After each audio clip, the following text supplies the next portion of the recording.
I'd like to welcome you to one of the hottest places on earth.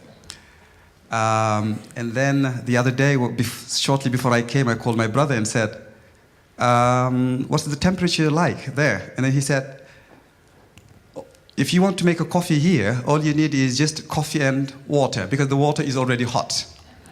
So it's on average 45, sometimes up to 47 degrees Celsius.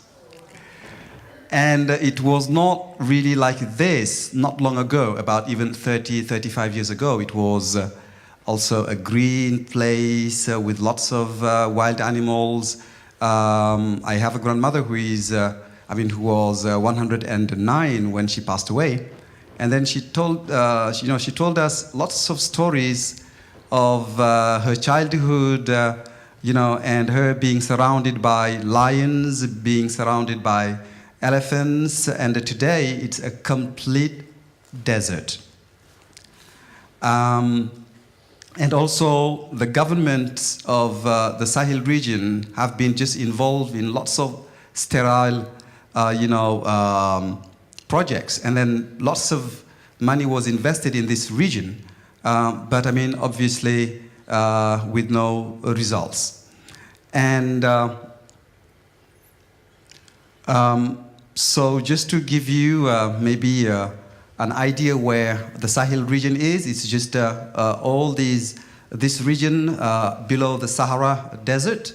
And then there are around 10 countries in this region, including Mauritania, Mali, Burkina Faso, Niger, Senegal. And also today we have less than 3 months, rainy season a year, and we have an average of 300 maximum millimeters of rainfall annually. And today we have lots of sandstorms from the desert. And when we have one of those sandstorms, even if you raise your finger, you cannot see it because you're completely in the dark, completely. And we have also noticed a recurrence of these sandstorms lately. And also it is an area where we have nomadic herders who go from one place to another, because all these frontiers are of course artificial. And very often we have conflicts between farmers and herders in this area. And also the ecosystems are very fragile because it doesn't rain very often, as I said before. So this is what it looks like a little bit. When you're in the Sahel region. And also it has just turned into an arid place like this because also of government policies. We have been just, sort of forced to grow rice, to grow cotton, and then to, cutting down trees, to get more space. And on River Senegal, we have 2 dams, and these dams also have contributed a lot to creating lots of ecological problems. So this photo below here, it's during the rainy season when it's really green. And as I've told you, the different governments have put a lot of money, like the SEALS initiative and all this. So much money was invested, but the results are not really palpable. You can't see them. And then 2 villages, one in southern Mauritania and the other in north Senegal, have shown that it is really possible to grow forest reserves to combat, desertification without so much money. And so the Mauritanian village is called Salayel Loboudou. Salayel means bridge in our native language. And it's about 900 people. So the main activities are fishing and cattle breeding. And the chief of this village is Ali Lee, and he is a primary school teacher. So what he did, because when they noticed, this impact of desertification, so the yields in the fields were just going down and down, people were getting poorer, And then he called the entire community and said, look, this cannot go on. We need to do something about it. And so the project that came up was to create a forest reserve. So some people in the community had to give up their own lands, their own farms, you know, to create this 18 hectares reserve. And so it's really a project with a minimum investment. All they did was just to create a fence and really be patient and watch nature work. And so 10 years later, because this project started in 2005, and today it's a real forest. And animals have come back, like boars, like other lizards and all. So many colorful birds have come back. Birds I used to see when I was young.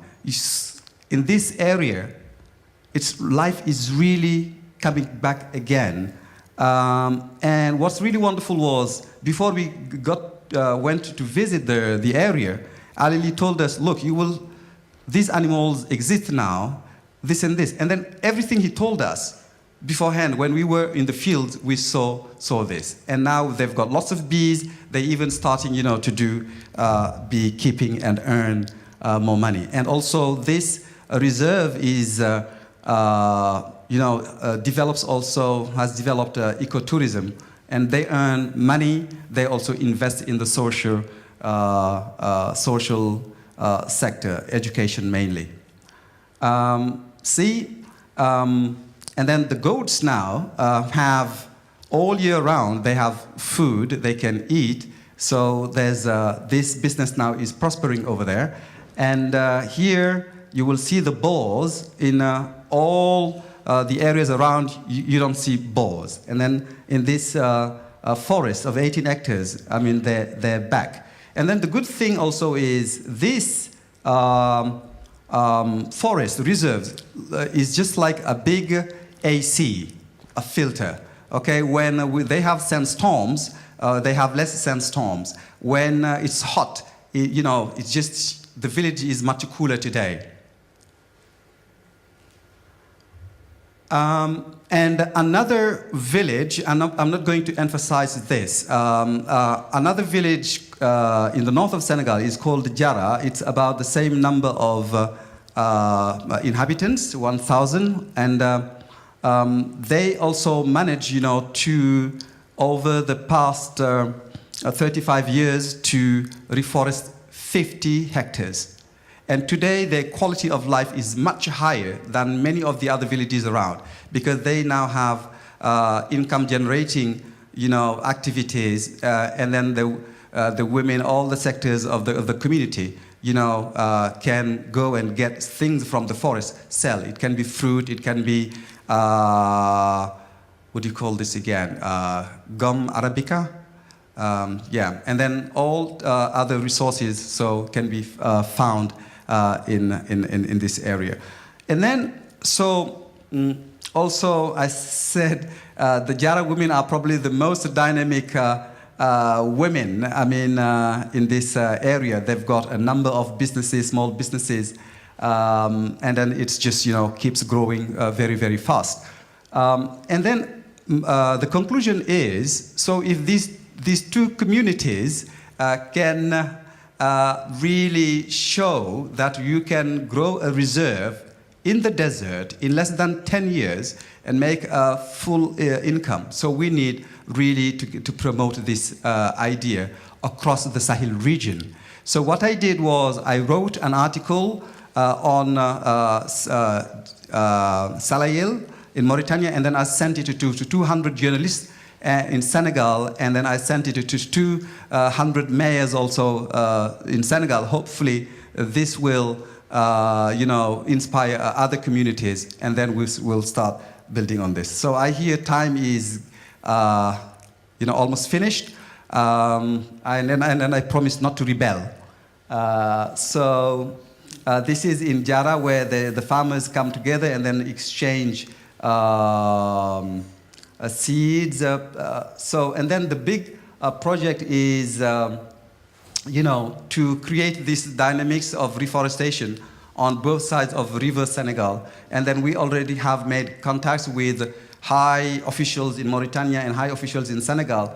And already CIFAL Scotland is financing one of the projects in 4 villages in this. And then we will build up on all these resources really to get this project forward. Thank you so much for your attention.